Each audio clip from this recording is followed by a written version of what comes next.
तो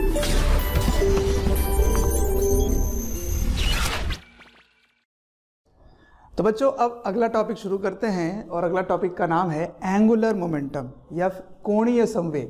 क्या बोलते हैं इसको? कोणीय संवेग, एंगुलर मोमेंटम, कोणीय संवेग। ठीक है, देखिए कोणीय संवेग पहले में किसी बिंदु के परितः, किसी बिंदु के सापेक्ष एक कण का कोणीय संवेग निकालने वाला हूं, एक बिंदु के सापेक्ष। ठीक है, और एक कण है, कण मतलब एक पार्टिकल है। तो angular momentum of a particle about a point, किसी बिंदु के सापेक्ष क्या होगा। तो अभी तक हमने संवेग के बारे में क्या पढ़ा है? संवेग क्या होता है? संवेग मतलब मोमेंट, लीनियर मोमेंटम। और लीनियर मोमेंटम क्या होता है? M we. वी क्या है?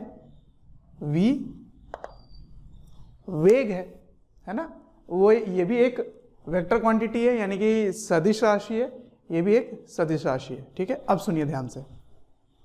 अगर मैं एक कण ले रहा हूं, एक पार्टिकल ले रहा हूं जिसका द्रव्यमान m है, ठीक है, और उसकी वेग इस दिशा में है, ऐसे इधर है v वेक्टर, तो आप कह सकते हो कि p वेक्टर भी जो होगा वो इसी दिशा में होगी। ठीक है, तो मैं इस बिंदु के सापेक्ष जिसकी सदिश, स्थिति सदिश इस बिंदु के सापेक्ष जो निकाल रहा हूं मैं, वो यहां है। ठीक है, अब मैं क्या करता हूं, इसको इधर y अक्ष ले लेता हूं, इधर x अक्ष ले लेता हूं। ठीक है, ये y ये x। तो मैं इस O के सापेक्ष इसका कोणीय संवेग निकालना चाहता हूं। ठीक है, एंगुलर मोमेंटम में निकालना चाहता हूं इस ओरिजिन के अबाउट। कैसे करें? तो देखो, जो इसकी परिभाषा है वो परिभाषा के अनुसार इसको आप L से रिप्रेजेंट करेंगे, है ना, L। ये भी एक सदिश होगा L। अब ये L का मान क्या होगा और इसकी परिभाषा क्या है वो बता देता हूं मैं आपको। तो L होगा R क्रॉस P सदिश। ठीक है, तो ये क्योंकि ये क्रॉस प्रोडक्ट है, एक सदिश गुणनफल होता है, इसीलिए ये भी एक सदिश होगा। तो इसकी दिशा किधर होगी? जिधर R क्रॉस P की दिशा होगी। ठीक है, तो इसका परिमाण क्या होगा? परिमाण मैग्नीट्यूड कितना होगा? मैग्नीट्यूड होगा R P साइन थीटा। सही है, तो थीटा किसके मध्य कोण होता है? थीटा किसके मध्य कोण होगा? तो R सदिश, ये R सदिश और P क्या है? V की दिशा P कहलाता है। तो ये दिशा क्या हो? यहाँ पे कोण होगा थीटा। ठीक है, तो इसको पीछे ले आइए ऐसे। मतलब मैं ये समझाना चाहता हूँ कि RP साइन थीटा को कैसे देखोगे आप, कैसे देखोगे? तो इसको देखने का आपके पास दो उपाय है। या तो R साइन थीटा ले लीजिए, उसको P से गुणा कर लीजिए, मतलब ये क्या बन गया? R परपेंडिकुलर मतलब लंबवत दूरी इंटू P। ठीक है, कैसे पता चला? इसको पीछे लेके जाओ, किसको? V को पीछे लेके जाओ, और यहां से एक लंबवत, एक परपेंडिकुलर ड्रॉप कर दीजिए। ठीक, तो देखिए यहाँ पे एक 90 डिग्री का त्रिभुज बन रहा है, 90 डिग्री का त्रिभुज बन रहा है, जिसकी ये दूरी क्या है? मॉड R है। तो ये क्या होगा? ये होगा R साइन थीटा। ये क्या होगा? R sine theta. इसी को तो बोलते हैं R परपेंडिकुलर, परपेंडिकुलर डिस्टेंस को बोलेंगे R साइन थीटा। तो ये हो गया angular momentum, R perpendicular into P। या फिर आप इसको दूसरे ढंग से देख सकते हैं कि ये P साइन थीटा लिखा हुआ है, इसका मतलब इस P के दो घटक ले लीजिए। इसके दो घटक लेंगे तो एक घटक इधर आएगा और एक घटक इधर आएगा, और यही वाला तो होगा V साइन थीटा, उसको M से मल्टीप्लाई कर लीजिए। तो इसको क्या बोलेंगे? P परपेंडिकुलर, है ना, क्योंकि ये वो सदिश का घटक है जो इस R सदिश के लंबवत है, परपेंडिकुलर है। ठीक है, तो ये P परपेंडिकुलर हो गया, R इंटू P परपेंडिकुलर। तो दो तरीके से आप इसको रिप्रेजेंट कर सकते हैं। आपको ऐसा ही लग रहा होगा जैसे हमने बल आघूर्ण में सीखा था, टॉर्क में सीखा था, है ना। तो टॉर्क जिस प्रकार निकालते हैं उसी प्रकार एंगुलर मोमेंटम भी आता है, ठीक है। अच्छा, अब और क्या क्या आपको समझ लेना है। थीटा किसके मध्य कोण है? थीटा है आर सदिश एवं पी सदिश के मध्य कोण, ठीक है ना, उनके बीच का ही एंगल है थीटा, ठीक है। उसके बाद आर क्या है? आर है पोजीशन वेक्टर, मतलब स्थिति सदिश, पोजीशन वेक्टर या स्थिति सदिश, है ना, स्थिति सदिश, स्थिति सदिश।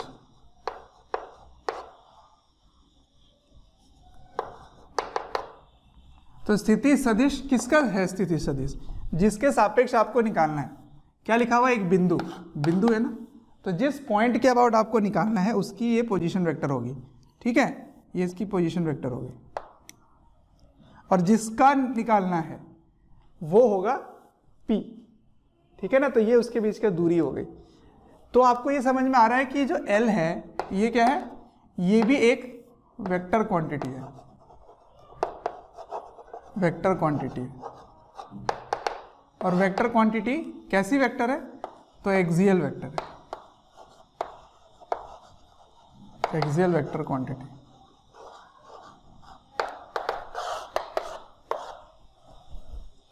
सही है।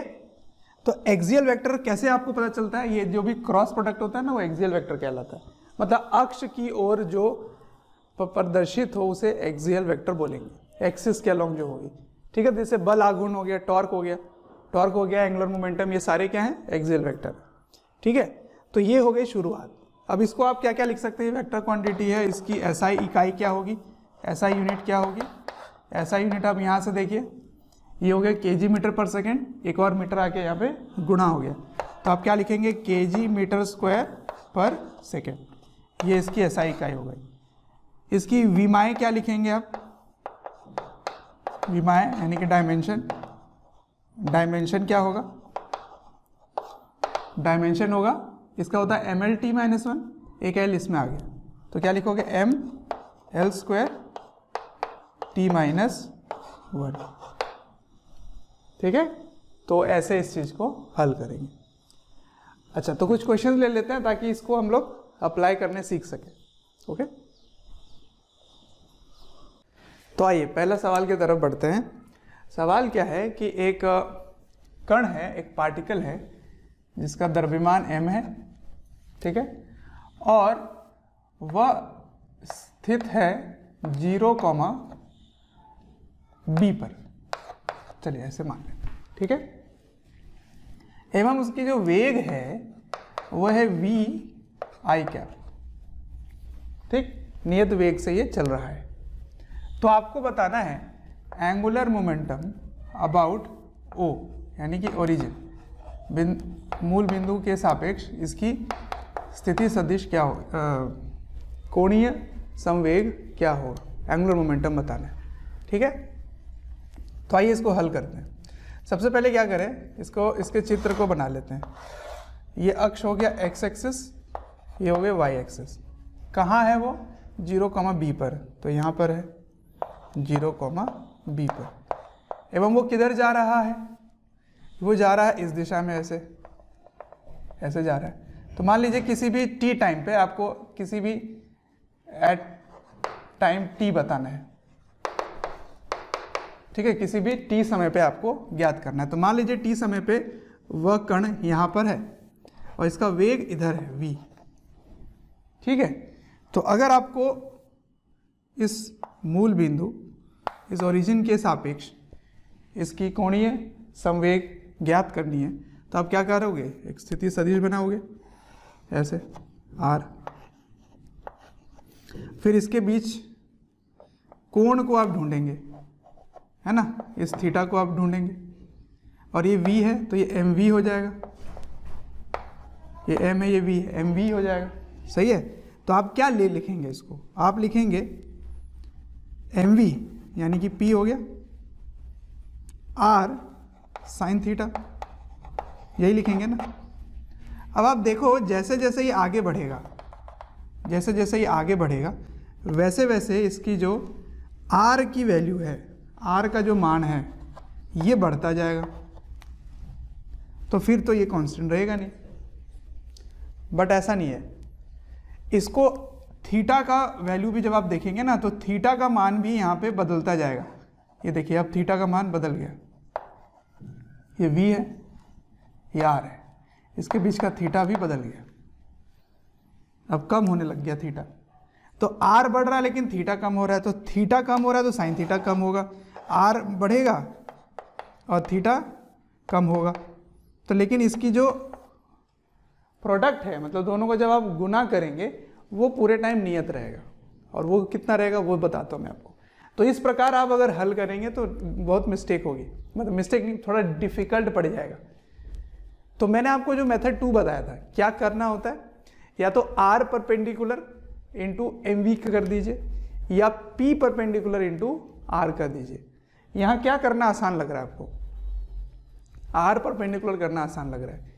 देखिए कैसे, इसको पीछे लेके जाइए, जब इसको पीछे लेके जाते हैं तो r परपेंडिकुलर हमेशा यही रह रहा है, ये देखो b रह रहा है ना। या फिर आप ऐसे हल करें तो ये थीटा है, ये r है, तो ये r साइन थीटा है, तो r sine theta is equal to b हो गया। ठीक है, तो देखिए कोणीय संवेग जो है, कोणीय संवेग में आपको क्या देखना होता है, r लंबवत जो है, जो परपेंडिकुलर है, जो लंबवत है, वो r दूरी आपको चाहिए। तो l का मान क्या आ जाएगा यहाँ पे, l का मान mv तो है ही, पर r साइन थीटा की जगह क्या लिख देंगे, b लिख देंगे। ठीक है, तो mv इंटू b, जो लंबवत दूरी है वो आपने लिख दिया। अब ये तो हो गई इसकी परिमाण, इसकी दिशा किधर होगी, दिशा यानी डायरेक्शन किधर होगी। तो आइए पता करते हैं क्या करना होता है आपको, r को v के दिशा में घुमा दीजिए। v क्यों कर रहा हूं मैं, क्योंकि r क्रॉस p होता है, तो r को p के दिशा में घुमाओगे और p की दिशा वही होगी जो v की दिशा होगी, मतलब वेग की दिशा जिधर होगी। ठीक, तो r सदिश को क्रॉस कर दीजिए v सदिश से। तो जब इसको ऐसे क्रॉस करेंगे तो अंदर की ओर इनटू द प्लेन, अंदर की ओर क्या आ रहा है, कोणीय संवेग की दिशा आ रही है। ठीक, तो अगर इसको कंप्लीट लिखा जाए तो l वेक्टर हो गया। अब इसकी दिशा कैसे लिखोगे, तो ये i है, ये j है, तो बाहर की ओर k होगा, तो अंदर की ओर क्या हो जाएगा, माइनस k हो जाएगा, है ना, माइनस k का ये आ जाएगा। तो ये हो गया आपका कोणीय संवेग। ठीक, एक क्वेश्चन और देता हूं, इसको कॉपी करो। नेक्स्ट क्वेश्चन देखिए, अब ये एक प्रोजेक्टाइल पे क्वेश्चन है, प्रक्षेप गति पर। ठीक है ना, तो ये एक प्रक्षेपण है जिसको u वेग से थीटा कोण पर फेंका गया है। अब आपसे क्या सवाल पूछा गया है कि बताइए कोणीय संवेग क्या होगा जब ये प्रक्षेपण, ये प्रोजेक्टाइल जब अपने अधिकतम ऊंचाई पर होगी, मैक्सिमम हाइट पर होगी। जब ये मैक्सिमम हाइट पर है उस समय बताइए कि इस मूल बिंदु, है ना, इस ओरिजिन के अबाउट इसकी एंगुलर मोमेंटम क्या होगी, ये बताना है आपको। तो मैं लिख देता हूँ L about O at H max. ठीक है, जब ये अधिकतम ऊंचाई पर है तब बताइए इस मूल बिंदु के सापेक्ष कोणीय संवेग क्या होगी। ठीक है, तो क्या करना है आपको, अब मैंने आपको बता दिया कि हमारे लिए काम आसान कब हो जाता है। हमारे लिए काम आसान हो जाता है यदि आप r परपेंडिकुलर निकाल लें। और r परपेंडिकुलर कैसे निकालते हैं, v को पीछे ले जाते हैं और जिसके सापेक्ष आपको निकालना है, जिसके परिता आपको ज्ञात करनी है, उसके लंबवत दूरी ले लेते हैं, तो अपने आप ही r परपेंडिकुलर आ जाता है। तो देखिए ध्यान से, ये हो गया u cos थीटा, इधर वाला u cos थीटा, तो ये u cos थीटा हो गया इधर। ठीक है, और ये जो पीछे लेके जाओगे ये क्या हो जाएगा, ये हो जाएगा h मैक्स। नहीं, पीछे लेके जाओगे तो ये दूरी h मैक्स ही तो है, तो इसका मतलब आपको मिल चुका है एंगुलर मोमेंटम अबाउट ओ। क्या लिखेंगे? m। Thank you dear students, हमें ढेर सारा प्यार देने के लिए। डेली हज़ारों स्टूडेंट्स हमारे वीडियो से लाभ उठा रहे हैं, उनको काफ़ी बेनिफिट पहुंच रहा है हमारे वीडियो लेक्चर से। आपसे एक रिक्वेस्ट है कि डिस्क्रिप्शन बॉक्स पे एक लिंक है, उस लिंक को क्लिक करें और अपनी एनरोलमेंट सुनिश्चित करें। और साथ ही जिनको स्टडी मटेरियल या फिर डाउट सेशन चाहिए वो प्रीमियम कोर्सेज के लिए भी एनरोल कर सकते हैं।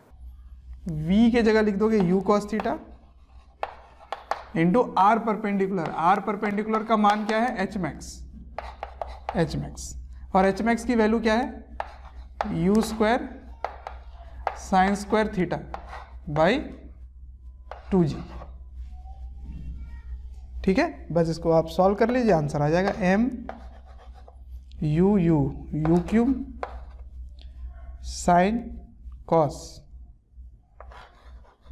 Sign square theta cos theta by 2g। ठीक है, ये आ जाएगा। तो हमेशा आपको क्या करना होता है? r परपेंडिकुलर देखना होता है या फिर u परपेंडिकुलर देखना होता है, मतलब p परपेंडिकुलर। तो p परपेंडिकुलर u परपेंडिकुलर ही होगा एक तरह से, है ना, क्योंकि m से आप मल्टीप्लाई कर देंगे उसको, m में कोई प्रॉब्लम है ही नहीं। तो ये हो गया एंगुलर मोमेंटम की कहानी। अब मैं इस कोणीय संवेग की दिशा के बारे में बात करना चाहता हूँ। ठीक है, क्योंकि इसकी दिशा तो आप निकाल लेंगे। खैर, इसमें अगर आप पूछूं तो मैं पूछूं तो क्या इसमें आप इसकी दिशा बता पाएंगे? ये x ले लेते हैं, ये y ले लेते हैं, तो इसकी डायरेक्शन किधर होगी? तो देखो क्या करते हैं, r ऐसे है ना, r की दिशा ऐसे है, उसको इस दिशा में घुमाओगे तो अंदर की ओर इसमें भी आने वाला है। तो इसमें और उसमें कोई अंतर नहीं है, इसका जो पहले मैंने कराया था। तो यहाँ पे आप माइनस k कैप लिख सकते हैं। ठीक है, ये ठीक है, ये हो गया l वेक्टर अबाउट o। अब मैं इसकी दिशा के बारे में थोड़ी चर्चा करना चाहता हूँ जो बहुत ही इंपॉर्टेंट है, इसको समझना। ठीक है, इसको नोट डाउन कीजिए।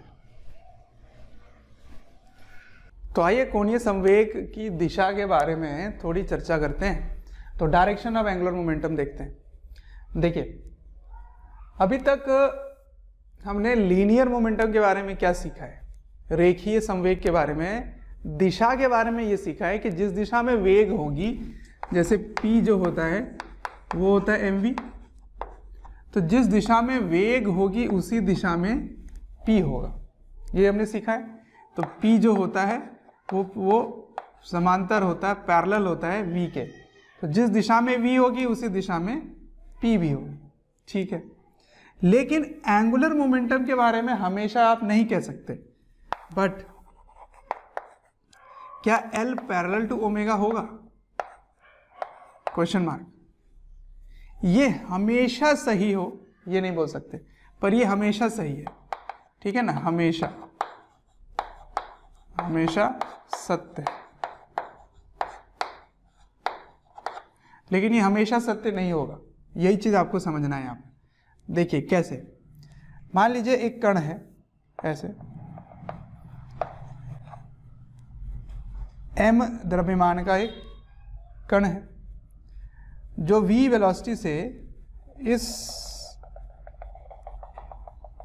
सर्कुलर डायरेक्शन में चल रहा है। ठीक है, ऐसे।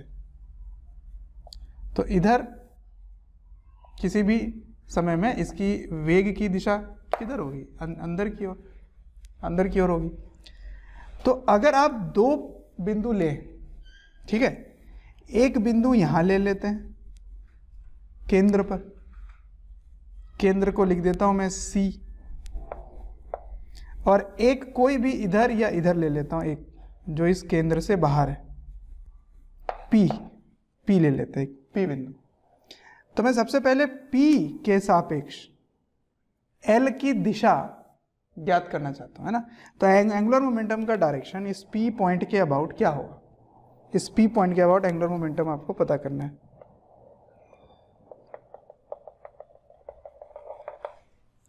देखो, सबसे पहले ये इसकी डायरेक्शन है, ऐसे ये इसकी डायरेक्शन है, ठीक है ना, किसकी?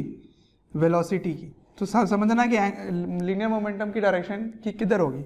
तो ऐसे घूम रहा है, ऐसे घूम रहा है, तो इनटू द प्लेन होगा, है ना, ऐसे घूम रहा है तो इनटू द प्लेन, अंदर इस तल के अंदर होगी। तो अंदर की डायरेक्शन में किसकी डायरेक्शन हो गई, P की, ठीक है। तो V है अंदर, तो उसकी भी डायरेक्शन अंदर हो गई, ठीक। अब यहां से आपको R की दिशा ज्ञात करनी है, तो ये हो गई सदिश, स्थिति सदिश। तो R है ऐसे और V है अंदर, तो अंदर इस प्रकार है और R इस प्रकार है, ठीक है। तो जब आप L की दिशा निकालेंगे तो R क्रॉस P करेंगे, तो R क्रॉस P अंदर की ओर करेंगे तो ऐसे आएगा, समझ पा रहे हो। तो ये इसके भी लंबवत होगा और उसके भी लंबवत होगा। तो क्योंकि ये तल के बाहर है या अंदर है, इस तल के अंदर है, तो यहाँ पे आप कोई भी बनाओगे वो परपेंडिकुलर ही होगा। ऐसे करो, ऐसे करो, ऐसे करो, ऐसे करो, वो तो इसके परपेंडिकुलर ही होगा। तो इससे मुझे ज़्यादा परेशानी नहीं होगी, क्योंकि मैं L की दिशा निकालना चाहता हूँ। तो L क्या होता है, R क्रॉस P, तो इसकी दिशा इन दोनों के लंबवत होगी, इन दोनों के परपेंडिकुलर होगी। तो इसके परपेंडिकुलर तो होगा ही, आप कहीं भी आप इसके इस तल में आप रखेंगे, इसके प्लेन में आप जब रखेंगे तो इसके तो परपेंडिकुलर होगी ही। इसका मतलब केवल मुझे R के परपेंडिकुलर देख लेना है। तो R के परपेंडिकुलर कैसा होगा, ऐसा होगा। तो ये डायरेक्शन क्या हो गया, L, किसके अबाउट, P के अबाउट, ठीक है।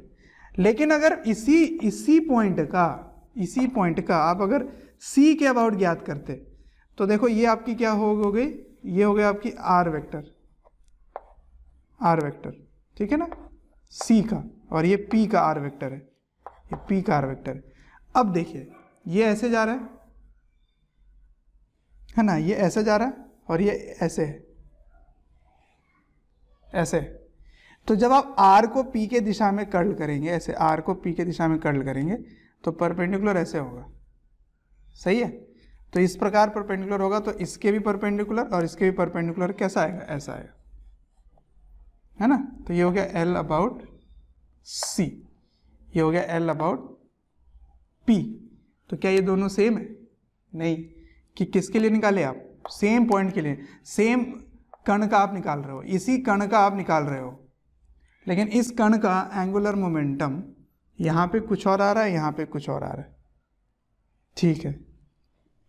इसकी दिशा अलग अलग हो रही है, एक बात। दूसरी बात, जो भी दिशा हो रही है वो वेग के कोणीय वेग के समांतर तो नहीं है।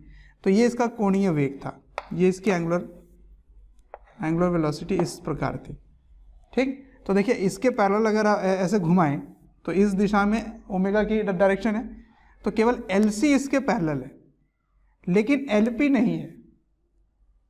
इसका मतलब सेम पॉइंट का एंगुलर मोमेंटम अलग अलग पॉइंट के अबाउट अलग हो सकता है। एक दूसरा सवाल, दूसरा पॉइंट, हमेशा L की डायरेक्शन ओमेगा के पैरेलल हो ऐसा जरूरी नहीं है, तो हमेशा केंद्र पर ही होगा। जब भी आप केंद्र के सापेक्ष निकालेंगे, जब भी आप सेंटर के अबाउट निकालेंगे, अगर एक ऐसे एंगुलर वेलोसिटी ओमेगा है, तो उसका केंद्र अगर सेंटर अगर बिल्कुल बीच पर है, तो उसके सापेक्ष अगर आप निकालते हैं, उसके और अगर निकालते हैं, तो वो हमेशा पैरेलल आएगा, किसके, ओमेगा के पैरेलल आएगा। लेकिन किसी और बिंदु के अबाउट निकालेंगे तो वो ओमेगा के पैरेलल नहीं भी हो सकता है, ठीक है, इनफैक्ट नहीं होता है। और इसकी देख लो, ये अलग है, ये अलग है, इसलिए आप बोल सकते हैं कि सेम पॉइंट का एंगुलर मोमेंटम अलग होगा अलग अलग बिंदु के सापेक्ष। तो ये बहुत इंपॉर्टेंट पॉइंट है जो मैं आपको बता रहा हूं, ठीक। तो इसके बारे में आप लिख सकते हैं। तो इसका आंसर क्या है, हमेशा सत्य नहीं है, हमेशा सत्य नहीं है, ये पॉइंट है ना। ऑलवेज ट्रू हो ऐसा जरूरी नहीं है। तो ये पॉइंट आप लिख लीजिए, क्या कि L, ये तो आपने लिख ही लिया वैसे। और दूसरा ये लिख सकते हैं कि सेम पार्टिकल का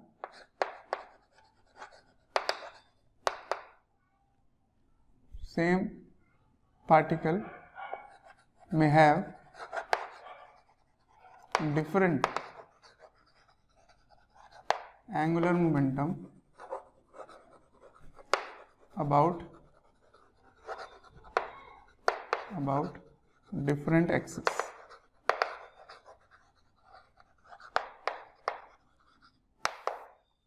ठीक है ना। तो एक ऐसा कण है जिसकी कोणीय संवेग अलग अलग बिंदु के सापेक्ष अलग हो सकता है और उसकी दिशा हमेशा ओमेगा के पैरेलल हो ऐसा जरूरी नहीं है, लेकिन अगर केंद्र के सापेक्ष निकालेंगे तो वो ओमेगा के पैरेलल ही आएगा। ठीक है, ये हो गई बात। अच्छा, अभी तक मैं क्या कर रहा था, ऑफ पार्टिकल निकाल रहा था। अब मैं कंटिन्यूअस बॉडी के लिए निकालूंगा, मतलब पूरी तरह भरा हुआ है ना। तो एक्सटेंडेड बॉडी है, जैसे बेलन हो गया, है ना, गोला हो गया, चकती हो गया। तो इन सब चीज़ों में क्या है कि मास जो है वो पूरे में भरा हुआ है ना। तो इसको कंटिन्यूअस मास डिस्ट्रीब्यूशन बोलते हैं। एक समान द्रव्यमान जो वितरित है उसकी कोणीय संवेग हमें ज्ञात करनी है। तो angular momentum of continuous body देखते हैं क्या आता है।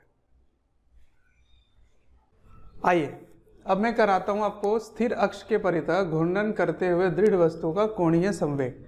मतलब ये जो अक्ष है ये स्थिर है, ये नहीं चल रहा है ना। मतलब angular momentum of rigid body about fixed axis, ये जो एक्सिस है वो फिक्स है, वो मूव नहीं कर रहा है। तो अगर ये फिक्स है तो बताइए एंगुलर मोमेंटम इसके अबाउट क्या होगा। तो उसको मैं डिराइव करके आपको दिखा देता हूँ। देखिए, मान लीजिए यहाँ से एक m द्रव्यमान का वस्तु m, तो उसकी रेडियस यहाँ से r i है, कैपिटल R I, मतलब ith मास। जैसे मान लीजिए ये हजारों मास से बना हुआ है, हजारों द्रव्यमान से ये बना हुआ है। तो कोई भी दूसरा, चौथा, पांचवा, आठवां कोई भी हो सकता है एक, ठीक। उसकी यहाँ से अक्ष से दूरी क्या है, R I, और ये इसी सर्कल पे ऐसे घूम रहा है, ऐसे घूम रहा है। ठीक है, अब सुनो, मैं कोई भी एक बिंदु ले लेता हूँ ऐसे P, और इसके सापेक्ष में इस पूरे दृढ़ वस्तु का कोणीय संवेग निकालना चाहता हूँ। तो मैं क्या कर रहा हूँ, यहाँ से एक स्थिति सदिश बना दूंगा, R I स्थिति सदिश। ठीक है, अब सुनो ध्यान, बिल्कुल ध्यान से सुनो। अगर आपको स्थिति सदिश पता है और वेग पता है, तो वेग पता है तो आपको रेखीय संवेग पता है। तो रेखीय संवेग और r के वेग के दिशा के बीच में जो कोण होगा उसी का साइन थीटा लोगे। सही है। तो सोचो ध्यान से कि सबसे पहले एंगुलर मोमेंटम की दिशा किधर होगी और कैसा होगा, समझो। तो इसमें जो वेग है ना, ये जो घूम रहा है ओमेगा, उसके कारण वेग की दिशा इस तल के अंदर होगी, है ना। ऐसे घूम रहा है, ऐसे घूम रहा है, तो वेग अंदर होगी। तो ये क्या हो गया यहाँ पर, क्रॉस। किसकी दिशा हो गई, P की दिशा हो गई। किसकी हो गई, I की हो गई। और ये कितना होता है, M VI होता है। ठीक है, ये हो गया ith मास का रेखीय संवेग। ठीक, अब सुनो, P किधर है, अंदर, R किधर है, ऐसे। तो देख रहे हो इसके बीच का कोण हमेशा 90 डिग्री है। किसके बीच का, ये R वाले का और ये P वाले का। तो L P के अबाउट क्या होगा, क्या होगा, देखो M जो ith मास का है, M इंटू R, इसको MI ही रहने दो, चलो ith मास का, मास भी MI रख दिया। तो M इंटू V, सही है। इसको आप क्रॉस किससे करोगे, R I से। तो इसके मध्य कोण हमेशा 90 डिग्री है। तो जब ये हटाओगे तो बन जाएगा साइन 90 डिग्री। तो ये क्या बन गया, MI VI RI। किसका है, LP का है, कि किसका, ith। अब इसकी दिशा आपको ज्ञात करनी है। तो मैंने कैसे दिखाया आपको, ये P है और ये R है। ठीक है, तो इसके लंबवत होना चाहिए। तो इसके लंबवत मतलब इसी R के लंबवत कर दो, क्योंकि ये जो P है ना वो तो हमेशा परपेंडिकुलर ही रहेगा, क्योंकि वो इनटू द प्लेन है। तो इसके अगर अंदर जाए तो इस प्लेन में कोई भी आप एक वेक्टर या लाइन रखोगे तो हमेशा ही परपेंडिकुलर ही होगा जो इसके अंदर या बाहर जा रहा है। समझ रहे हो ना। तो उसी से मैं कह रहा हूँ कि v से तो हमेशा परपेंडिकुलर ही होगा, बस मुझे r के परपेंडिकुलर ले लेना है, तो r क्रॉस p ऐसे हो गया, ठीक है। तो ये इसकी दिशा हो गई, किसकी, l की दिशा हो गई, ऐसे l, ठीक है। तो l ith का है, किसके अबाउट, p के अबाउट। अब अगर आप इसी बिंदु को जब ये घूमकर यहाँ पहुँचेगा, इसको देखोगे, या फिर यहाँ वाले भी एक पार्टिकल को देख लोगे जिसकी दूरी वही है आर आई है, ठीक है। तो v इसके लिए कहाँ है, बाहर, क्योंकि ऐसे घूम के बाहर आ रहा है, तो डॉट हो गया क्या, p डॉट हो गया। अब ये बाहर आ रहा है, तो r को ऐसे बाहर की ओर ऐसे कर्ल करो, समझ रहे हो मैं क्या कर रहा हूँ, क्रॉस प्रोडक्ट लगा रहा हूँ, क्रॉस प्रोडक्ट। तो r को p की ओर ऐसे बाहर की ओर घुमाए, तो अंगूठा किधर जा रहा है, इधर जा रहा है, ऐसे ऐसे जा रहा है, ठीक है। अब समझिए, ये वाला l और ये वाला l दोनों वेक्टर है, तो अगर आप नेट निकालोगे, नेट एंगुलर मोमेंटम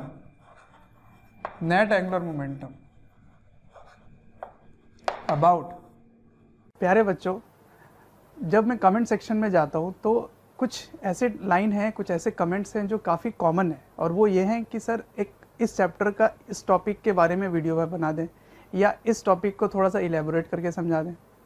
तो प्यारे बच्चों, मैं आपसे रिक्वेस्ट करना चाहता हूँ कि सबसे पहले तो हमारे चैनल को सब्सक्राइब करें और बेल आइकन को हिट करें। इससे क्या होगा कि कोई भी नोटिफिकेशन आप मिस नहीं करेंगे। मैं ये इसलिए कह रहा हूँ क्योंकि जिस टॉपिक के बारे में आप पूछ रहे होते हैं या आप रिक्वेस्ट कर रहे होते हैं, वो हमारे चैनल्स में ऑलरेडी वीडियोज़ हैं।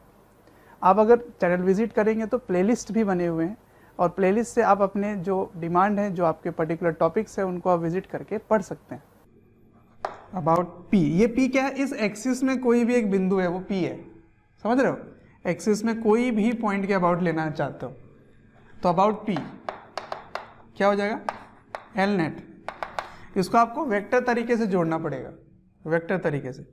तो वेक्टर तरीके से जोड़ने के लिए आपको एंगल चाहिए, तो ये क्या है, R वेक्टर, हाँ, ये एंगल क्या है, अल्फा, मान लेते हैं अल्फा है। तो इसका कॉस वाला जो कंपोनेंट है वही जुड़ेगा, है ना, ध्यान से देखिए।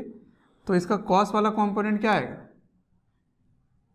या मैं ऐसे एक लाइन ले लेता हूँ, ऐसे ले लेता हूँ, और ये एंगल हटा देता हूँ यहाँ से, ये उसके बीच का नहीं है, इसके बीच का एंगल, ये वाला अल्फा है, ठीक है। तो ये क्या आ जाएगा, ऊपर क्या आ जाएगा, इधर एल कॉस अल्फा।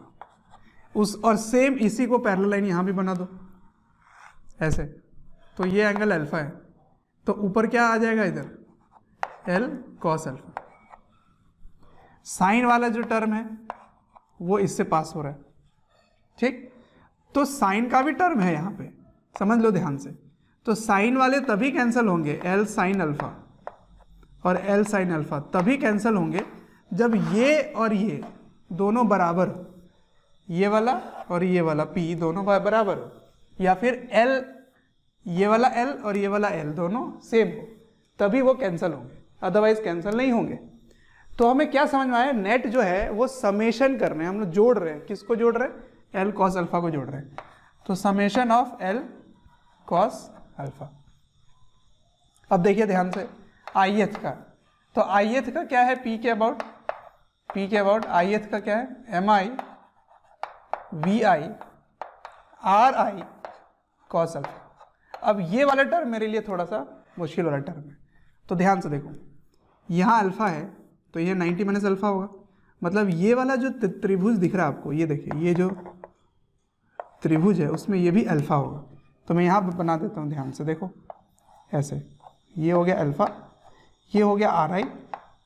तो बताइए आर कॉस अल्फा कौन सा टर्म होगा, कौन सा साइड होगा, कौन सा भुजाएं इसमें होंगी, तो ये वाली जो भुजा है ये आर कॉस अल्फा होगी, नहीं आर आई कॉस अल्फा। तो आर आई कॉस अल्फा का मान क्या है, कैपिटल आर आई, तो इसका मतलब ये हो गया कैपिटल आर आई। तो M I V I capital R I, इसको जोड़ रहे हो। अब ध्यान से देखो, आपने तो ओमेगा की बात कही थी, पर यहाँ पे वेग की बात चल रही है, तो रेखीय वेग और कोणीय वेग में एक संबंध होता है। क्या होता है? वो होता है v equals to omega R. और क्योंकि आप इसी वस्तु का, इसी का आप निकालना चाह रहे थे, तो ये जो घूम रहा है उसका वेग और इसका कोणीय वेग में यही संबंध होगा, जिसके लिए जो रेडियस है ना, जो यहाँ से यहाँ की दूरी है, वही वाला आर वहाँ आएगा। तो इसका मतलब v के जगह लिख सकते हैं ओमेगा आर, तो इसके जगह मैं ओमेगा आर लिख देता हूँ। तो M I into omega R I into R I, तो आर आई क्या हो जाएगा? आर आई का स्क्वायर। लेकिन ओमेगा कांस्टेंट है, तो वो इसमें कोई आई है ही नहीं, तो आप इसको एक साथ लिख सकते हो क्या? एम आई आर आई का स्क्वायर इंटू ओमेगा। लेकिन ये क्या था? अरे ये तो बहुत ही बड़ी चीज है। ये क्या है? यही तो आई है, तो मोमेंट ऑफ इनर्शिया है। इसका मतलब मैं जो इतना मेहनत कर रहा हूं उसमें लिख सकता हूं net angular momentum about A is I into omega. और किसके अबाउट आई होगा? इसी के अबाउट आई होगा जिस अक्ष से आप निकालना चाहते हैं। तो कोई भी एक्सिस आप ले रहे हैं, जो भी ए के अबाउट ले रहे हैं, उसी के अबाउट आएगा। तो अगर ये एक्सिस फिक्स है तो ये भी एक्सिस ही होगा। अब इस डेरिवेशन में मैंने क्या किया आप जरा समझो। इस डेरिवेशन में मैंने एक काम किया है, ये वाला कैंसल कर दिया। तो ये कैंसल कब होगा? जब ये इसका एंगुलर मोमेंटम और ये एंगुलर मोमेंटम दोनों बराबर होंगे। ये वाली एल आई और इधर वाली एल आई दोनों समान होगा, तभी आप इसको कैंसिल कर सकते हैं। क्योंकि इसके घटक तभी कटेंगे जब उसका परिमाण समान होगा और उसकी दिशा विपरीत होगी, तभी आप काट सकते हैं। इसका मतलब ये वाला एंगुलर मोमेंटम नेट तभी कहलाएगा जब ये दोनों बराबर होंगे, और ये बराबर तभी होंगे जब ये सिमेट्रिकल है। ठीक है, तो सिमेट्रिकल बॉडी के लिए ही ये ट्रू है, जो कि बहुत इंपॉर्टेंट है, ओनली फॉर सिमेट्रिकल बॉडी। तो ये आप बोलोगे ओनली फॉर सिमेट्रिकल। सिमेट्रिकल मतलब समझ रहे हैं आप? अक्ष के दोनों ही साइड में बराबर द्रव्यमान का वितरण होगा, तभी वो चीज सिमेट्रिकल कहलाएगा। तो ओनली फॉर सिमेट्रिकल बॉडीज, एक जैसा अक्ष के परिता समान होनी चाहिए। तो सिमेट्रिकल कब कहलाएगा? व्हेन आइडेंटिकल, मतलब एक जैसा हो, अबाउट एक्सिस, तभी होगा। तो ये आप याद तो कर लेते हो कि आई ओमेगा होता है, पर ये भूल जाते हो कि सिमेट्रिकल बॉडी के लिए ही होता है। तो मैं कुछ उदाहरण से बताना चाहता हूं। जैसे ये एक गोला है, मतलब एक स्फीयर है, और ये ओमेगा से घूम रहा है। इसका एम मास, आर इसकी त्रिज्या है, रेडियस। तो सोचो जब ये घूमता है ओमेगा से, तो इस अक्ष के सापेक्ष कोणीय संवेग क्या होगा? अगर यही पूछा जाए तो कोई इंटीग्रेशन, कोई सब करने की जरूरत नहीं है, सिंपल क्या लिखोगे? आई ओमेगा। तो आई अक्ष के अबाउट क्या होता है? जो इसके केंद्र से पास हो रहा है, तो वो होता है सॉलिड है या हॉलो है, क्योंकि मैंने ये लाइन खींच दिया है। तो ये ठोस गोला है, सॉलिड स्फीयर, ठीक है, ठोस गोला है, सॉलिड स्फीयर। तो सॉलिड स्फीयर का मोमेंट ऑफ इनर्शिया याद करना पड़ेगा आपको। तो वो होता है 2/5 mr²। ठीक, तो L क्या हो गया बच्चों? 2/5 mr² इंटू ओमेगा, ये हो गया। अब क्या ये सिमेट्रिकल था? बिल्कुल सिमेट्रिकल था, क्योंकि गोला जो होता है वो चारों तरफ से एक जैसा दिखाई देता है। तो यस, आई ओमेगा आप लिख सकते हैं डायरेक्ट। क्या आप यही चीज एक छड़ पे लगा सकते हैं? छड़ी पे लगा सकते हैं क्या? स्टिक पर बिल्कुल लगा सकते हैं, लेकिन इसके अबाउट होना चाहिए ऐसे। तो केंद्र के सापेक्ष दोनों साइड द्रव्यमान का वितरण एक जैसा है, तो ये सिमेट्रिकल है। तो आप यहाँ इसके अबाउट क्या लिखेंगे? अगर ये m मास है, l लंबाई, तो ml²/12 इंटू ओमेगा, ये हो गया l, एंगुलर मोमेंटम। ठीक है, तो ये एक इंपॉर्टेंट पॉइंट था। इसको मैं और भी अलग अलग एग्जाम्पल में आपको दिखाता हूँ कि कैसे इसको लगाएंगे। ठीक है, इसको आप कॉपी कीजिए। तो देखिए, जो भी मैंने कंसेप्ट बताया उसको कॉनिकल पेंडुलम में लगा के देखते हैं। लेकिन कॉनिकल पेंडुलम में मैंने क्या चेंज किया है, पहला केस 1 लेता हूं मैं।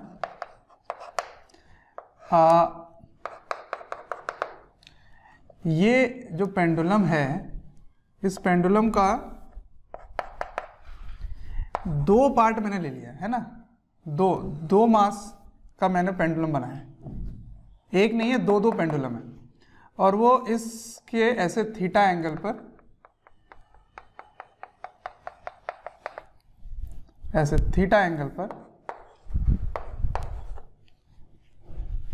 ऐसे घूम रहा है, ठीक है, ऐसे घूम रहा है। तो अगर ये घूम रहा है तो आपको ये साफ समझ में आता है कि ये इसकी रेडियस है, ऐसे ये इसकी रेडियस है, ठीक। तो थीटा एंगल पे एल इसकी डिस्टेंस होती है, यहाँ पर एम मास 2 है, ठीक है। तो अगर ये ऐसे घूम रहा है तो ये बाहर निकल रहा है, तो बाहर निकलने पर ये टिप जो है वो P है ना, और बाहर की ओर इसकी जो वेलोसिटी है वो v है, बाहर की ओर, और अंदर की ओर जो इसकी वेलोसिटी है वो भी v है, दोनों v है। ये अंदर की ओर जा रहा है, बाहर ऐसे घूम रहा है। तो आपको एंगुलर मोमेंटम इज ये एक्सिस हो गया, ये y एक्सिस ले लो, चलो ये एक्सिस क्या है, y एक्सिस। तो ये पूरी एक्सिस है, इसके अबाउट आपको इसका एंगुलर मोमेंटम निकालना है, ये भी एल डिस्टेंस है, ठीक है। तो देखिए आप कैसे निकालेंगे इसको। सबसे पहले जब आप देखेंगे तो ये ऐसे घूम रहा है और ये बिल्कुल सिमेट्रिकल है ना, बिल्कुल सिमेट्रिकल है। तो अगर ये सिमेट्रिकल है, ऐसे घूमते हुए बिल्कुल इस एक्सिस के दोनों तरफ समान मास के हैं, समान द्रव्यमान है, तो आपको कोई इंटीग्रेशन करने की जरूरत नहीं है। सिंपल आप क्या लिखेंगे, आई ओमेगा, खत्म, ठीक है। तो क्या होगा इसका आंसर जरूर देखते हैं।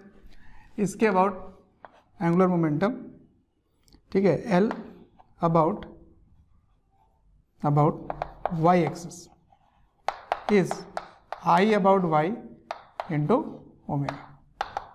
तो इसके अबाउट मोमेंट ऑफ इनर्शिया क्या होगा, mr², और r क्या होगी, ये वाले डिस्टेंस है ना। तो l के सामने क्या हो जाएगा, l साइन थीटा,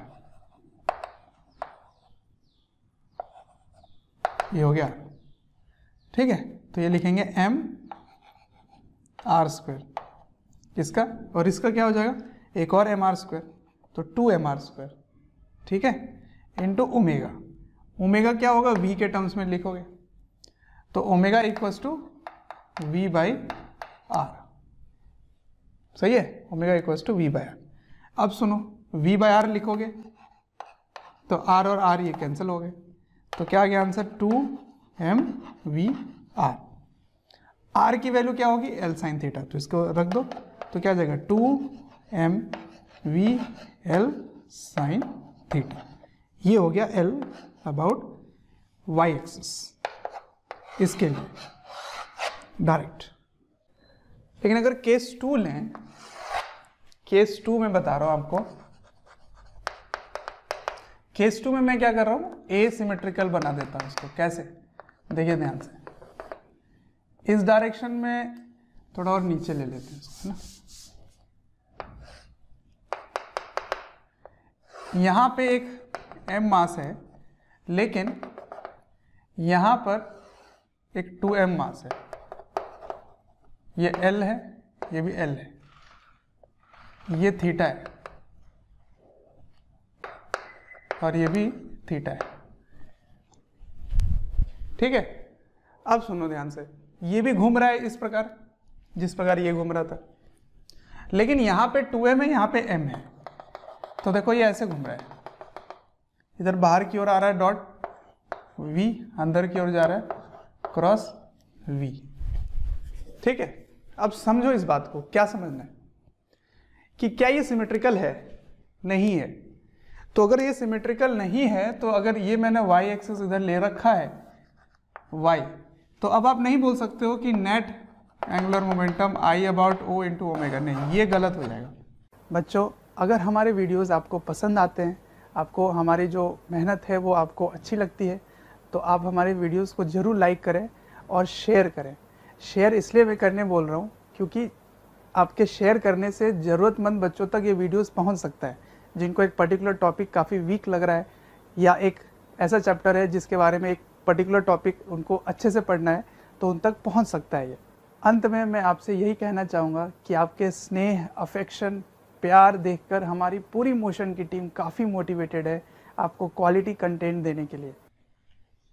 ये सही नहीं है, ये एक कंपोनेंट ही है, बस एक कंपोनेंट है किधर, वाई एक्सिस के अबाउट, तो केवल एक कंपोनेंट आएगा, एल वाई जे कैप आएगा, ठीक है। वाई एक्सिस के अबाउट टोटल एंगुलर मोमेंटम का एक कंपोनेंट, एक घटक है बस वो, जो ऊपर की ओर आएगा, लेकिन टोटल नहीं कह सकते। कारण समझो, मैंने यहाँ पे क्या बोला कि इधर वाला जो कंपोनेंट है होगा ऐसे वाला और ऐसे वाला, एक दूसरे को कैंसिल कर देते हैं। जैसे यहाँ पे मैंने कहा कि ये दोनों एक दूसरे को कैंसिल कर देंगे, तभी होगा जब मैग्नीट्यूड बराबर होंगे।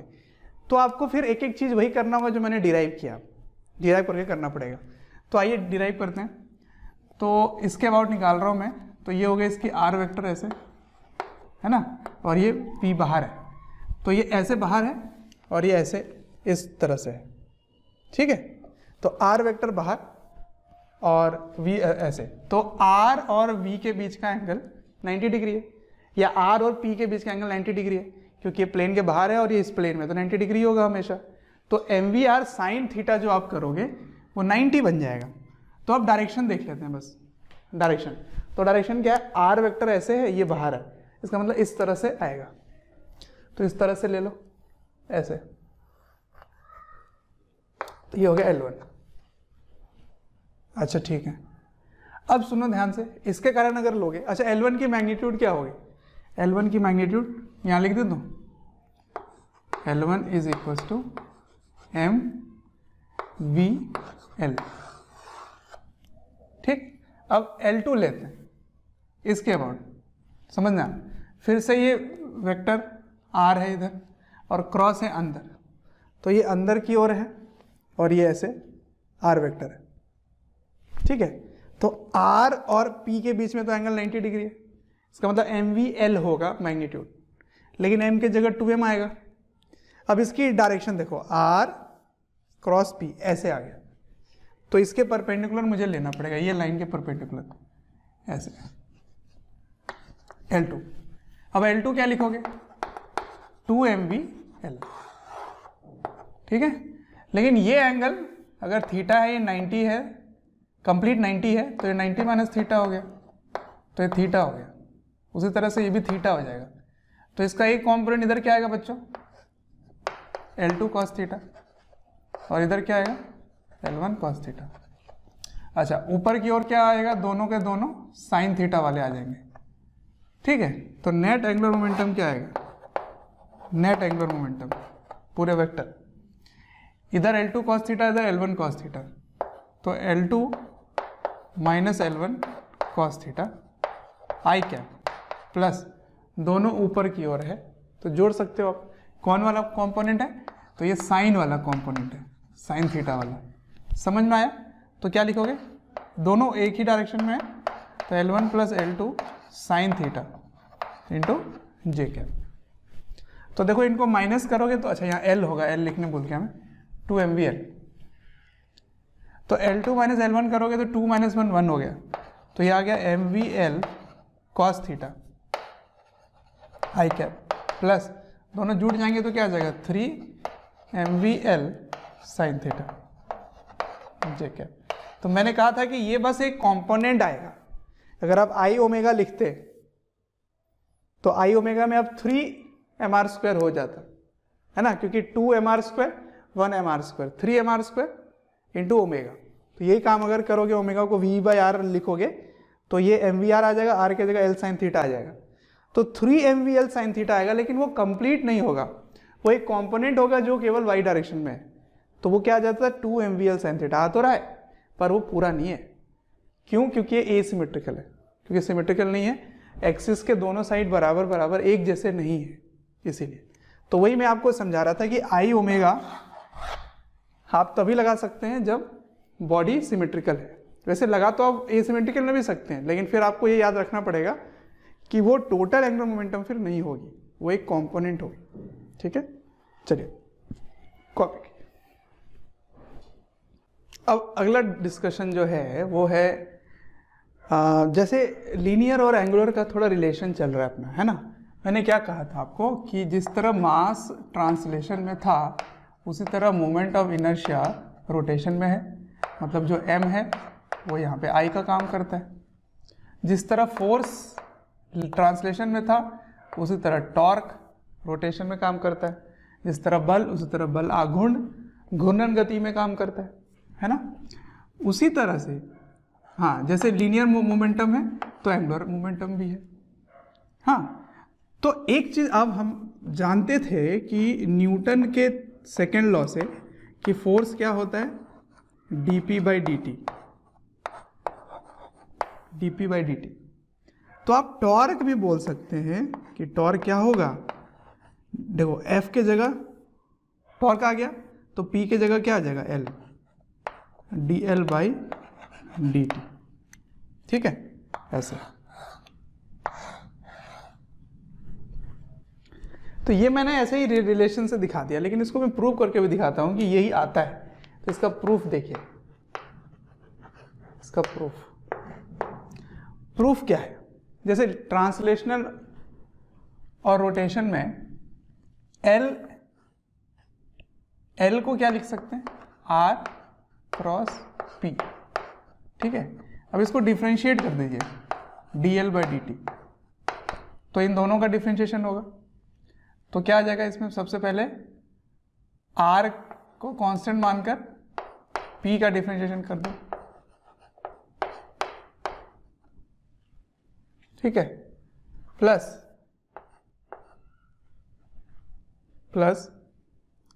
अब इसका डिफ्रेंशिएशन में ये चीज डिफ्रेंशिएट हुआ, अब इसकी होगी, तो dr by dt cross P।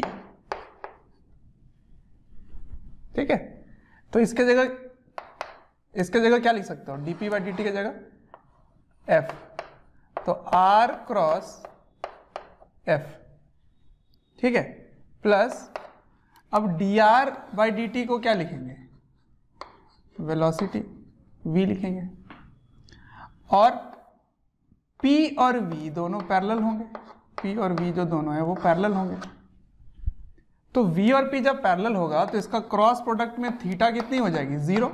तो साइन थीटा क्या हो गया, 0। इसका मतलब ये इसका आंसर क्या आ जाएगा, 0। ठीक है, तो ये 0 हो गया। अब R क्रॉस F को क्या लिख सकते हैं, अरे ये तो टॉर्क होता था, इसका मतलब dl बाई dt क्या हो गया, dl बाई dt हो गया टॉर्क। अब क्योंकि ये दोनों ही एक्सियल वेक्टर है तो किसी के सापेक्ष होगा, किसी एक एक्सिस होगी, एक अक्ष होगा, किसके अबाउट आप स्टडी कर रहे हैं। तो अगर ये A के अबाउट आप देख रहे हो तो ये भी A के अबाउट ही होगा। ठीक है, क्योंकि ये नेट फोर्स होता है, नेट एक्सटर्नल फोर्स होता है, तो ये भी क्या होगा, नेट एक्सटर्नल टॉर्क होगा। तो टॉर्क हमेशा किसी के अबाउट होता है, तो A के अबाउट, तो ये भी A के अबाउट लोगे। समझ में आया। तो यहां भी क्या लेंगे आप, net external torque, net torque ये होगा। ठीक है, अच्छा। अब इसको क्योंकि आप यहां से कंजर्वेशन की तरफ बढ़ जाते हैं तो इसको भी आप कंजर्वेशन की तरफ बढ़ा सकते हैं। क्या, देखिए, अगर नेट टॉर्क A के about, net torque about A equals to 0, ठीक है, अगर ये बात है तो आप क्या बोल सकते हैं, then L about A is constant, है ना। ये आप कह सकते हैं कि ये वाला चीज dl बाई dt अगर, हाँ, अगर ये पार्ट 0 है तो dl बाई dt 0 है, और dl बाई dt अगर 0 है तो डिफरेंशिएशन 0 होने का मतलब क्या हुआ कि वो वाला टर्म कांस्टेंट है। तो इसी को क्या बोल सकते हैं, इसको बोल सकते हैं conservation of angular momentum of angular momentum. ठीक है, तो एंगुलर मोमेंटम कंजर्व कब होगा, मतलब कोणीय संवेग का संरक्षण, कोणीय संवेग का संरक्षण, कोणीय संवेग का संरक्षण, ये हो गया कंजर्वेशन ऑफ एंगुलर मोमेंटम। ठीक है, तो इस चीज को आप अप्लाई करेंगे क्योंकि ये हमने सीख रखा है। इसमें हमने क्या सीखा था कि अगर नेट फोर्स 0 है तो P क्या रहेगा, कांस्टेंट रहेगा, है ना, P इज कंजर्व। ओके, चलिए, तो इसको अब हम लोग इस्तेमाल करेंगे आगे। तो ये था कंजर्वेशन ऑफ एंगुलर मोमेंटम की कहानी। मतलब टॉर्क और एंगुलर मोमेंटम में एक रिलेशन होता है ना। तो टॉर्क और एंगुलर मोमेंटम में एक रिलेशन होता है और वो रिलेशन उसी तरह है जैसे लीनियर में रिलेशन है। ठीक है, अब एंगुलर मोमेंटम कंजर्वेशन का क्वेश्चन करते हैं। ठीक है, मतलब कोणीय संवेग का संरक्षण, कोणीय संवेग का संरक्षण का कुछ सवाल कर लेते हैं। देखिए, सबसे पहला सवाल जो है, क्वेश्चन नंबर 1 कुछ ऐसा है कि यहाँ पर एक चकती है, एक डिस्क है, ठीक है, जो m मास का है और r रेडियस का है, और ये इसकी अक्ष है और इस पर ये ओमेगा से घूम रही थी ऐसे। ठीक है, ये इसकी अक्ष है, ऐसे घूमे जा रही है, घूमे जा रही है। इसके ऊपर आप क्या कर रहे हैं, बाहर से एक और डिस्क लेते हैं जिसका जो मास है वो है आधा, नहीं 1/3 ले लेते हैं, और रेडियस जो है वो आधी ले लेते हैं, है ना। इसके ऊपर रख दिया जाता है, बिल्कुल केयरफुली इसको रख देते हैं इसके ऊपर। तो ऐसा मान लेते हैं कि वो स्लिपिंग नहीं हो रही है ना, और वो साथ साथ घूमने लग गए। तो बताइए, जब ये साथ साथ घूम रहे हैं तब उसकी एंगुलर वेलोसिटी जो ओमेगा है ना, कोणीय वेग क्या होगी, ये आपको ज्ञात करना है। कब, जब आप इसके ऊपर इसको रख देते हैं, इस चकती को रख देते हैं, तो ये आपको ज्ञात करना है। ठीक, तो ये हो गया ऐसे, और ये इसके ऊपर रख दिया आपने यूं। ठीक है, ये था पहले।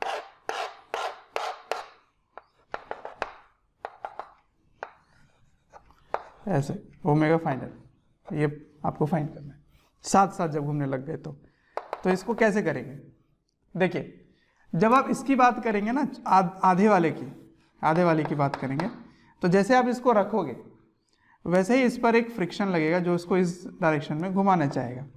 ठीक, तो इसका टॉर्क इधर आएगा, और जो ये वाला है बड़ा वाला, उसको वो रोकना चाहेगा, तो इसके ओमेगा के विपरीत दिशा में इसकी टॉर्क आएगी, फ्रिक्शन ऐसे आएगा जिसके कारण इसका टॉर्क ऑपोजिट आएगा। लेकिन दोनों को अगर एक सिस्टम ले लें, एक निकाय ले लें, तो इस फ्रिक्शन द्वारा जो बलाघूर्ण आएगा टॉर्क, वो 0 हो जाएगा। किसके अबाउट, इसके अबाउट। ठीक है, तो उसके कारण क्या लिखोगे, नेट टॉर्क इज 0।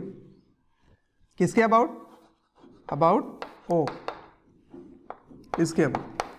ठीक है, इसके अबाउट। इसीलिए आप बोल सकते हैं अबाउट O इज कांस्टेंट या कंजर्व, है ना। इसका नियत रहेगा, ये नियत रहेगा, एंगुलर मोमेंटम नियत रहेगा। तो आप क्या कह सकते हैं, इनिशियल एंगुलर मोमेंटम बराबर फाइनल एंगुलर मोमेंटम। ठीक है, किसके about, about O, about O। तो इनिशियली केवल यही घूम रहा था, और ये एक्सटेंडेड बॉडी है, तो आप सीधा क्या लिख सकते हैं, I ओमेगा। ठीक है, तो I1 ओमेगा 1, और ये घूम नहीं रहा है तो ये 0 है, बराबर।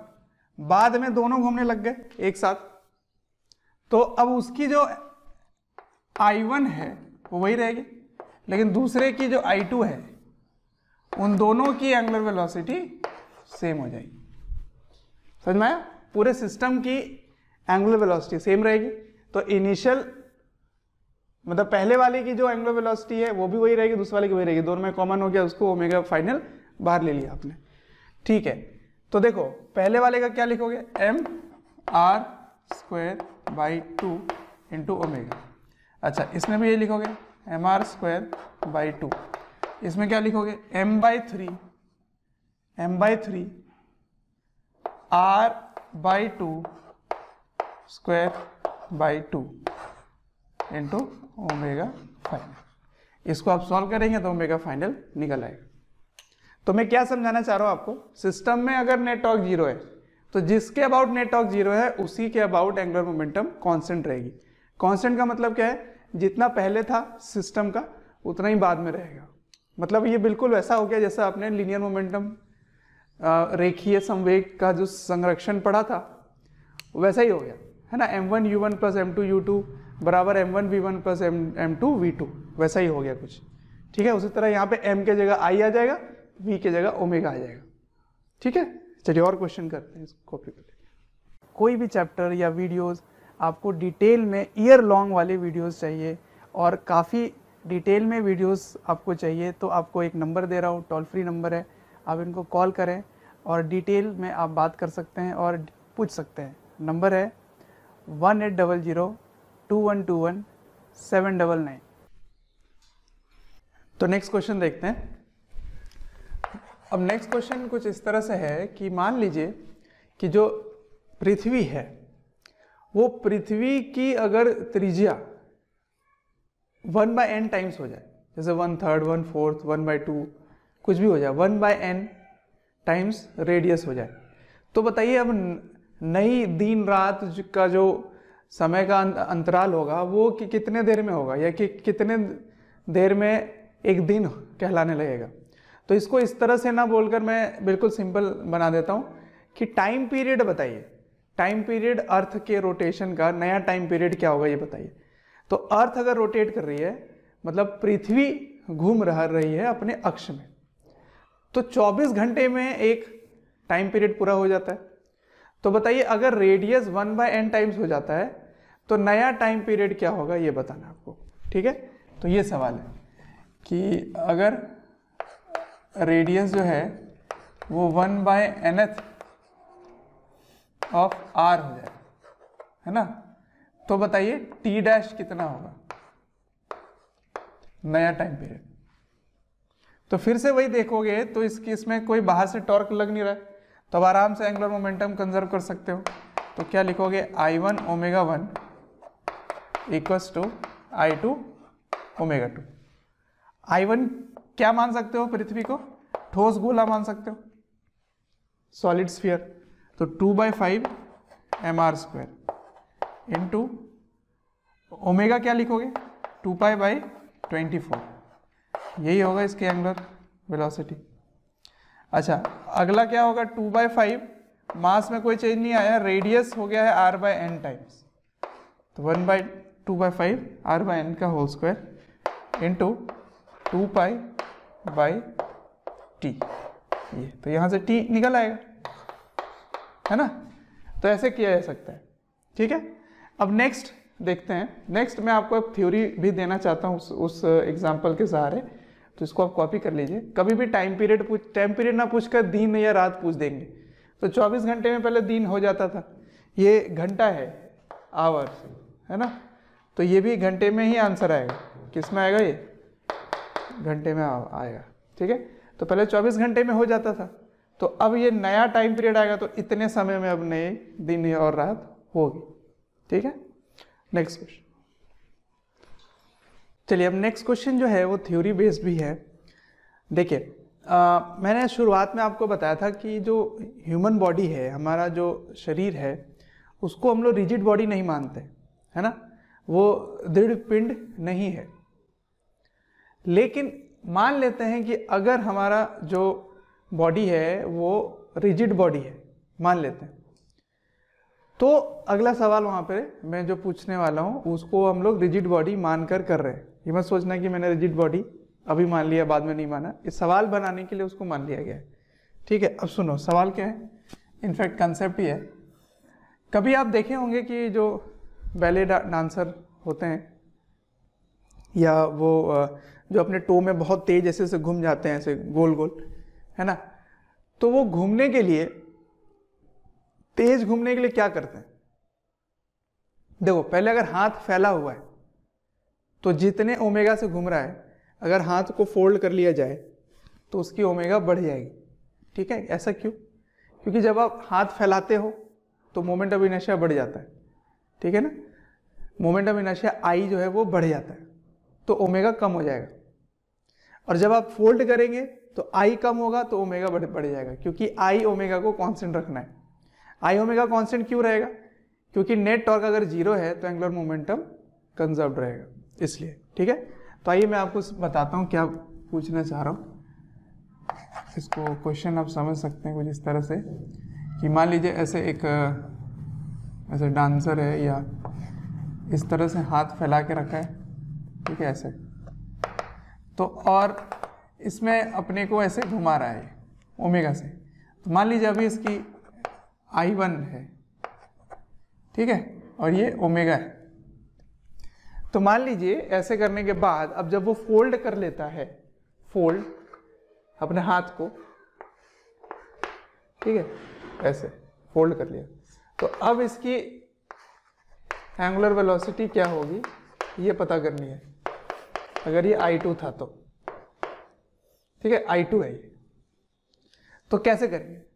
तो इसको सिंपल करना है, I1 ओमेगा 1 बराबर I2 ओमेगा 2।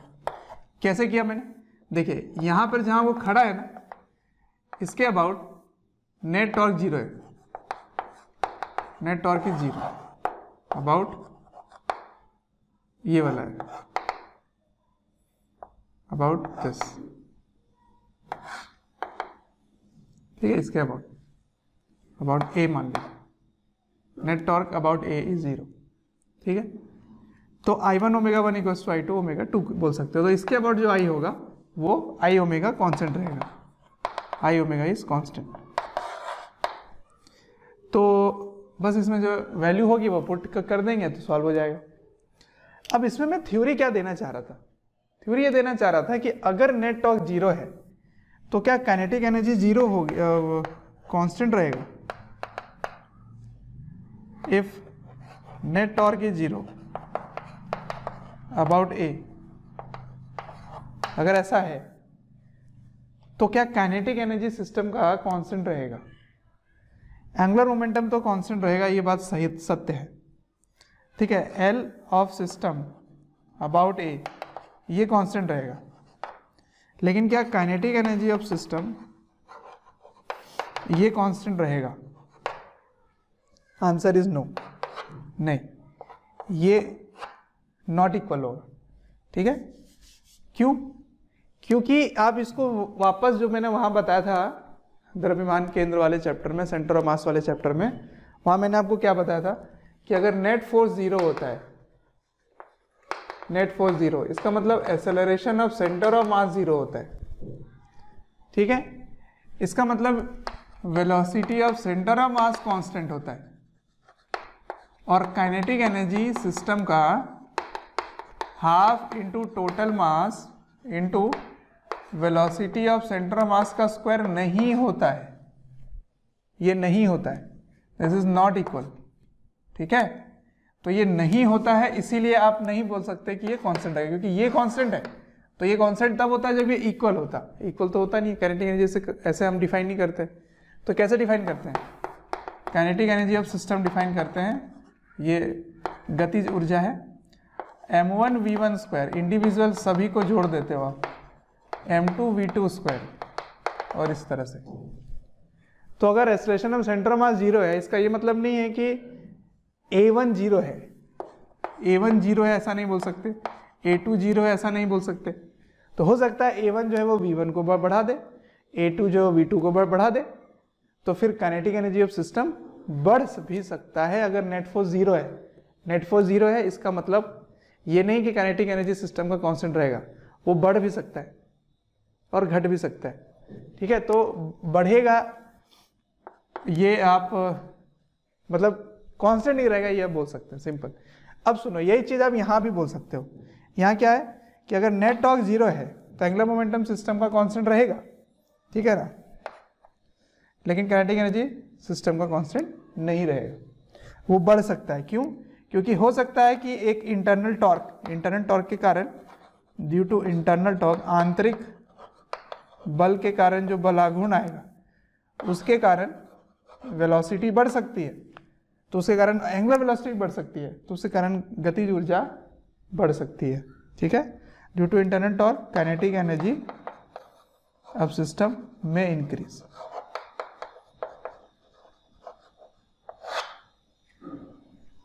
अब इसमें मैं एक एग्जांपल लेकर ही बता देता हूं। मान लीजिए I1 की वैल्यू 60 kg मीटर स्क्वायर था, ठीक है, और I2 हो गया 30 kg मीटर स्क्वायर, ठीक है। ओमेगा मान लीजिए पहले था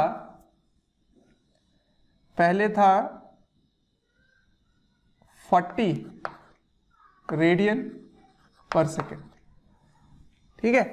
तो बताइए नया क्या होगा। तो काइनेटिक एनर्जी की बात कर रहा हूं मैं, और काइनेटिक एनर्जी भी मैं वहां पे चेक कर लूंगा। तो पहले ये लगाना पड़ेगा मुझे, I1 omega 1 equals to I2 omega 2। तो I1 कितना है? I1 है 60, ओमेगा 1 है 40, I2 है 30 और ओमेगा 2 बताना है। तो ये दोनों कैंसिल हो गए, 3 यहाँ से काट दिया, 2 4 2 जा 80 हो गया ये। तो ओमेगा 2 इक्वल्स टू 80 आ गया, 80 रेडियन पर सेकेंड, ठीक है। अब काइनेटिक एनर्जी इनिशियल कितना था, तो आपको मैंने डिराइव करके दिखा दिया, हाफ आई ओमेगा स्क्वायर होता है काइनेटिक एनर्जी, रोटेशनल वाला, है ना। तो हाफ आई की कितना है 60, ओमेगा कितना है 40, और काइनेटिक एनर्जी फाइनल कितना है सिस्टम का, हाफ I2 कितना है 30, ओमेगा 2 कितना है 80 का स्क्वायर। तो यहाँ से अगर काटोगे इसको 40, इसको काटोगे तो हो गया 20, ठीक है।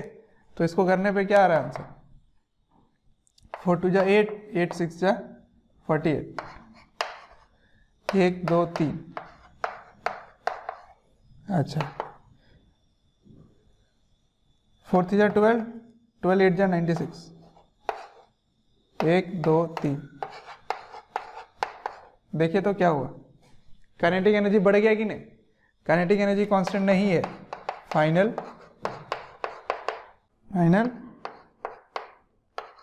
इनिशियल, फाइनल ज़्यादा है इनिशियल से, ठीक है। तो ये चीज़ आप देख पा रहे हैं सिस्टम का। तो यहाँ पे आप एक नियम बना सकते हैं कि नेट टॉर्क 0 होने का मतलब केवल एंगुलर मोमेंटम कांस्टेंट रहेगा। इसका ये मतलब नहीं है कि काइनेटिक एनर्जी भी कांस्टेंट रहेगा, क्योंकि ओमेगा कांस्टेंट नहीं रहेगा, आई ओमेगा कांस्टेंट रहेगा, ओके। तो ये इंटरनल टॉर्क के कारण काइनेटिक एनर्जी बढ़ सकती है, ठीक वैसा ही जैसा हमने वहाँ पे पढ़ा था लीनियर वाले केस में। सही है यहाँ तक? चलिए आगे बढ़ते हैं और भी एग्जाम्पल करते हैं। बच्चों, अगर हमारे वीडियोस आपको पसंद आते हैं, आपको हमारी जो मेहनत है वो आपको अच्छी लगती है, तो आप हमारे वीडियोस को ज़रूर लाइक करें और शेयर करें।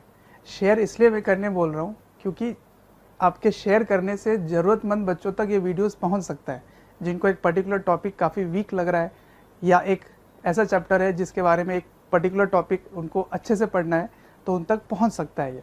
अंत में मैं आपसे यही कहना चाहूँगा कि आपके स्नेह, अफेक्शन, प्यार देखकर हमारी पूरी मोशन की टीम काफ़ी मोटिवेटेड है आपको क्वालिटी कंटेंट देने के लिए।